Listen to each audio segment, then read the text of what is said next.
Bismillahirrahmanirrahim. Satu di antara cinta Rasulullah kepada kita yang gak bisa digantikan oleh siapapun, termasuk oleh orang tua kita. Ayah ibu kita gak bisa mencintai kita seperti cinta Rasulullah. Pasangan kita yang katanya sehidup semati gak bisa mencintai kita seperti cintanya Rasulullah. Gimana cintanya Rasulullah? Nanti di padang mahsyar Allah subhanahu wa ta'ala berfirman, Yauma yafirrul mar'u min akhihi wa ummihi wa abihi wa sahibatihi wa banihi likulli imri'in minhum yawma idzin sya'nun yughni.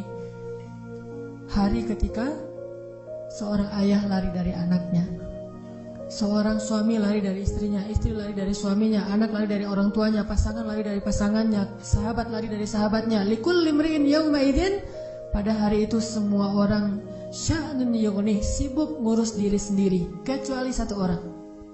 Semua orang, Nabi Adam, Nabi Nuh, Nabi semua anbiya dan semua manusia pada hari itu yawma idzin sya'nun yughni. Likulli imri'in minhum yawma idzin sya'nun yughni. Semuanya sibuk dengan diri sendiri. Udah lupa tuh, kita dikuburin satu liang lahat dengan pasangan sejati kita, tapi pas kita bangkit kita gak akan lihat ke sebelah kanan kiri kita.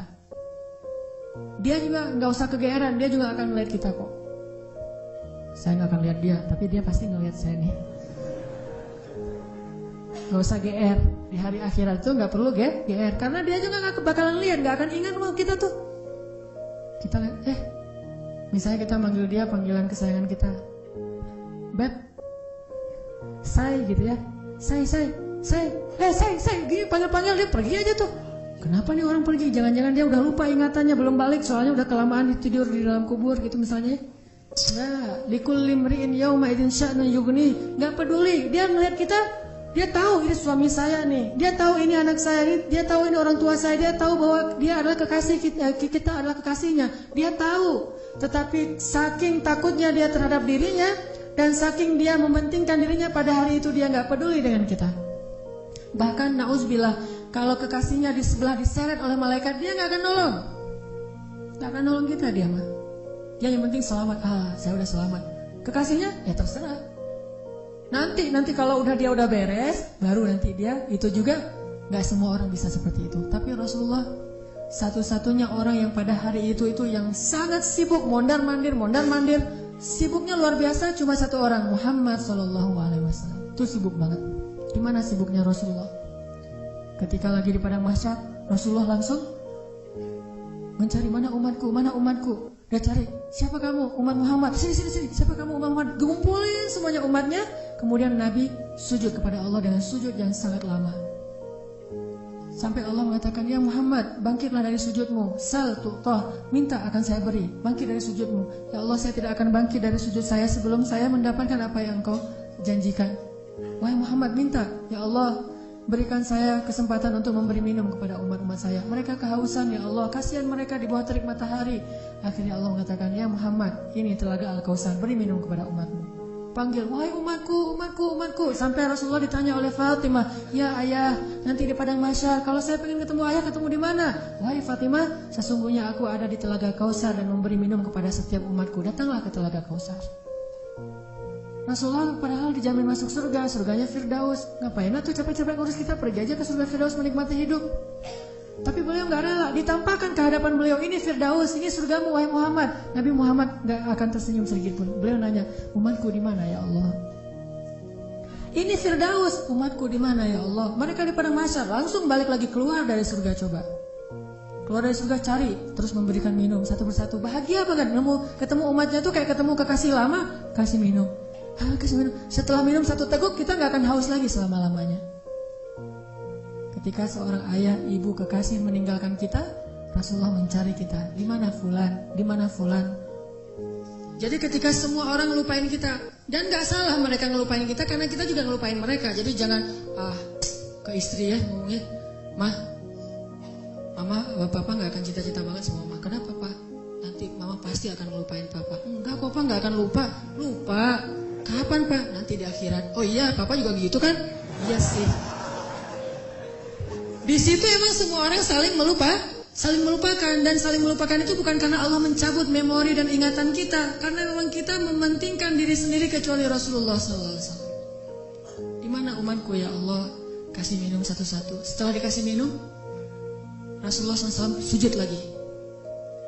Ya Muhammad, kenapa engkau sujud? Sujudnya lama banget sambil menangis di hadapan Allah. Ya Rabbi, ya Rabbi, ya Rabbi. Terus Allah mengatakan, bangun ya Muhammad, aku berikan apa yang kau minta. Ya Allah, selamatkanlah umatku dari Sirat. Langsung Nabi meminta kepada Allah kayak gitu, kata Allah, maka tunggulah mereka di ujung Sirat. Nabi menunggu kita di ujung Sirat sampai mengatakan, Allahumma salim salim, Allahumma salim salim. Ya Allah selamatkan, ya Allah selamatkan. Maka yang amalnya banyak dia lewat. Ada juga yang jatuh ke dalam neraka. Rasulullah ketika tahu umatnya masih banyak yang di dalam neraka, langsung sujud lagi di hadapan Allah. Sujud yang sangat lama.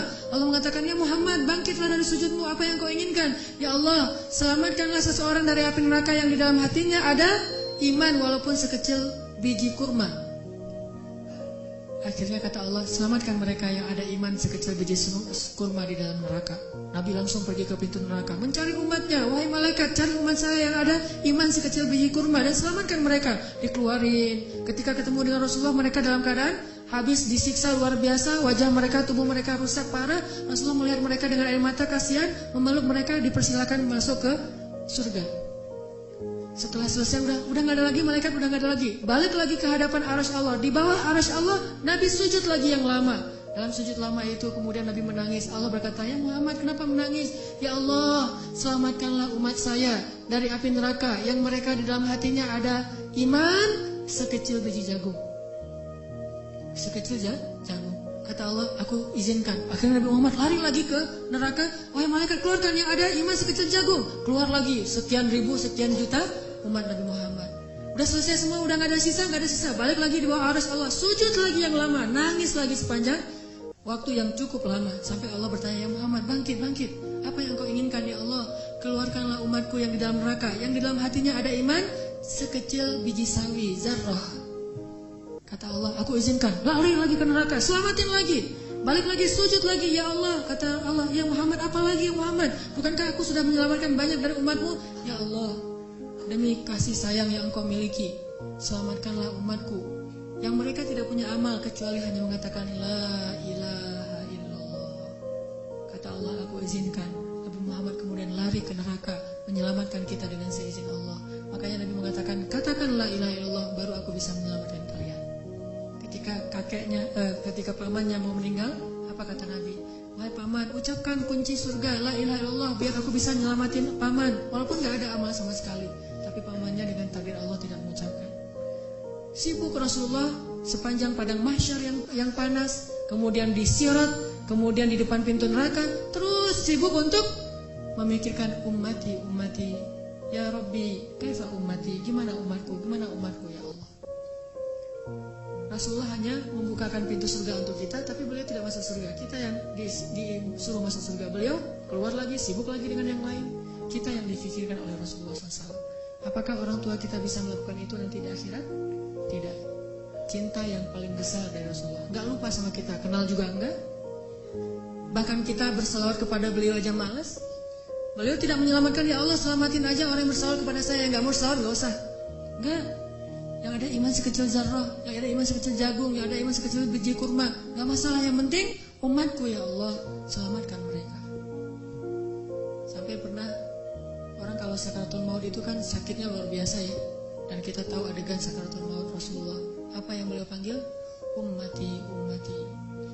Umatku. Ketika beliau haji wada, apa yang beliau ucapkan? Sampaikan apa yang kalian dengar ini kepada umatku yang tidak mendengar, kepada kaum muslimin yang tidak mendengar. Akhirnya riwayat itu sampai kepada kita. Terus mikirin kita, hingga suatu hari Nabi lagi duduk bersama sahabat.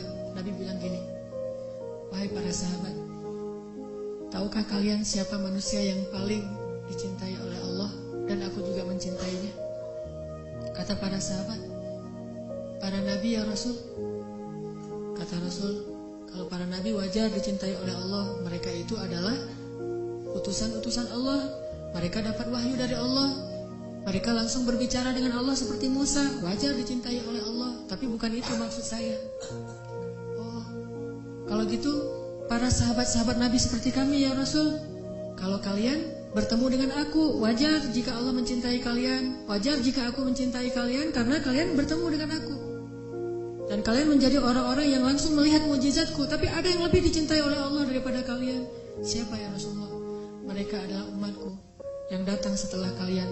Mereka tidak pernah melihat aku, tetapi mereka beriman kepadaku dan mencintaiku, mengikuti sunnahku. Aku rindu kepada mereka. Kalian adalah sahabat-sahabatku, tapi mereka adalah keluargaku, kata Rasulullah SAW. Kita ini dianggap keluarga Rasul, Ahlul Bait loh. Bukan kita yang ngaku-ngaku Rasulullah keluarga kita. Itu mah wajar banget, orang kita orang biasa, Rasulullah orang luar biasa. Tapi Rasulullah ngaku kita sebagai keluarganya. Padahal Rasulullah tahu gak semua dari kita itu setia kepada beliau. Yang marah ketika nama beliau dicorek, yang marah ketika tentang beliau itu diselewengkan, yang marah ketika beliau dihina. Gak semua dari kita punya kesetiaan yang besar kepada beliau. Tapi beliau menganggap kita keluarganya. Beliau rela menghabiskan hidupnya dalam kesusahan demi supaya hidayah ini sampai kepada kita. Siapa sih yang mau susah payah untuk kita kalau bukan karena mencintai kita?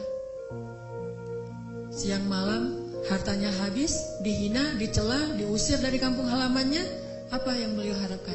Supaya hidayah ini sampai kepada seluruh manusia. Itu yang paling beliau harapkan. Sampai pernah Rasulullah lagi duduk lewat seorang orang Bani Israel lagi menggotong jenazah gitu. Rasulullah nangis. Lalu para sahabat bertanya, ya Rasulullah, kenapa engkau menangis? Kan yang meninggal itu bukan muslim tapi Bani Israel. Kata Rasulullah, saya menangis karena saya belum sempat mendakwahi dia sehingga dia mati dalam keadaan kufur.